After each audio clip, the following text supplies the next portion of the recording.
যিনি গল্প বলেন নিঃশব্দে, যিনি দৃশ্যপটে আঁকেন এক গভীর মানসিক সুর, তিনি তথাগত মুখোপাধ্যায়। হ্যাঁ, বাংলা ছবির আধুনিক ভাষায় যার প্রতিটি কাজ একটি আত্মাভিযানের দলিল। তার ছবি ভটভটিতে তিনি আমাদেরকে নিয়ে গেছেন এক আশাহীন স্বপ্ন ভ্রমণে, আর তার ছবি পাড়িয়াতে তিনি দেখিয়েছেন সমাজের নির্বাক সেই প্রাণীদের অবহেলার কাহিনী। তথাগত মুখোপাধ্যায় কখনই শুধুমাত্র গল্প বলেন না, তিনি চরিত্রগুলোর হৃদস্পন্দন আমাদের মাঝে ছড়িয়ে দেন। তার ক্যামেরা শুধু দৃশ্যই ধরে রাখে না, সেই সঙ্গে আবেগকেও ছুঁয়ে যায়, যেন প্রতিটি ফ্রেমে লুকিয়ে থাকে একটি কবিতা, একটি অতৃপ্ত আরতি কিংবা একটি নতুন সুর। আর এবার আগামী 6ই জুন আসতে চলছে তার ছবি রাশ, ফাইন্ডিং ইউর রুটের মতো একটি পারিবারিক আবেগ ভরপুর সিনেমা। তার পরিচালনায় এই সিনেমাটিও যে আবারও দর্শকের হৃদয়ে ছুঁয়ে যাবে তা বলাই বাহুল্য। এই গল্পে আছে শেকড় থেকে বিচ্যুত এক আত্মা, আছে পুরনো সম্পর্কের টানাপূরণ, আর আছে ফিরে আসার আকুলতা। বাঙালির এই আবেগগুলোকে যিনি সত্যিকার অর্থে প্রাণ দিতে পারেন, তিনি শুধুই তথাগত। চলুন তাহলে এই সিনেমার ট্রেলার নিয়ে একটু আলোচনা করা যাক। একটা সময় ছিল যখন পরিবার মানেই ছিল একসাথে খাওয়া, হাসি ঠাট্টা আর রাস উৎসবের হল্লোড়। আর সেই সাথে ধীরে ধীরে বদলে গেছে সম্পর্কের মানে।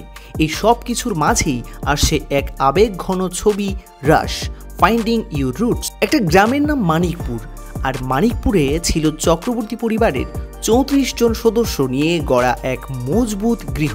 হাসি, কান্না, রাসের উৎসব সব মিলিয়ে যেন এক পেঁচানো রঙের জগৎ। কিন্তু সময় একে টেনে নিয়ে যায় একটি ভিন্ন দিকে।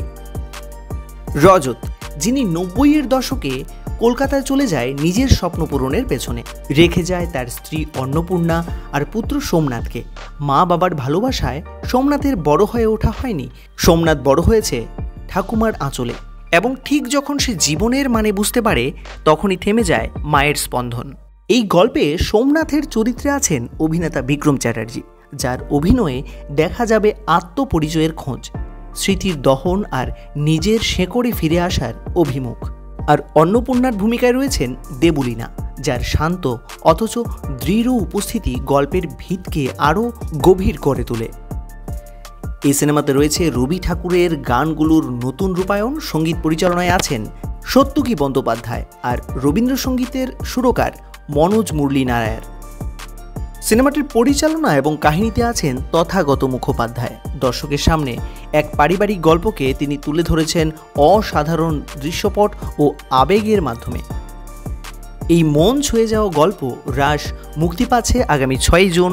তাই শুধু একবার নয়, পরিবারের সবাইকে নিয়ে হলে গিয়ে ছবিটাকে বারবার দেখা উচিত, কারণ এটা শুধুমাত্র গল্প নয়, এটা আমাদের শেকড়ের কথা, হারিয়ে যাওয়া সম্পর্কের কথা আর ফিরে আসার কথা। আপনিও কি কখনো শেকড় হারিয়ে খুঁজে ফিরেছেন সেই পুরনো বাড়ি, ঠাকুমার হাতে রাঁধা, বা রাসের রাতে বাজা ঢাকের আওয়াজের তালে নাচার আনন্দ? তাহলে রাস আপনারই জন্য। তাই পপকর্নি মশলার পুরো টিম থেকে রাসের পুরো টিমকে অনেক অনেক শুভেচ্ছা। আমরা প্রত্যেকে প্রত্যাশায় থাকব এই ছবিটি যেন সুপার ডুপার হিট হয়। তাই এই রকম আরও অনেক সিনেমার রিভিউ পেতে আমাদের চ্যানেলটিকে এখনই সাবস্ক্রাইব করুন, লাইক করুন, শেয়ার করুন, আর কমেন্টে লিখে যান আপনি শেষে কবে পরিবারের সঙ্গে রাস উদযাপন করেছিলেন। জাতির সত্য সবাই হয় না।